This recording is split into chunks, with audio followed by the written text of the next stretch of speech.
It's time for We've Got Issues. I feel like People magazine is just being mean with this cover, though, because they put a picture of a hamburger on the cover of this issue. That's just teasing all those poor little actresses that can't eat that.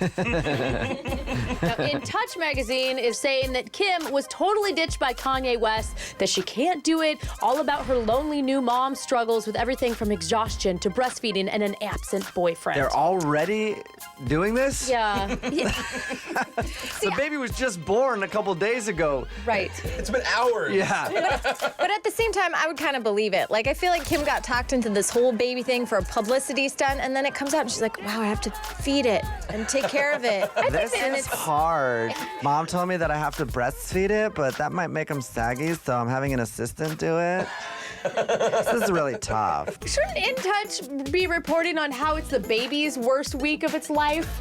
You know, it's not Kim. The baby is realizing what it was just born into, okay? Yeah. And that is not a good feeling. The difficulty about being a newborn is trying to figure out how to read a script at that age. Yeah.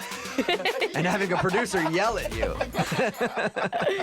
Star Magazine has a shocking headline. Kim Kardashian was a diva in the delivery room. I don't believe it for a second. How is that? Gives birth in designer heels.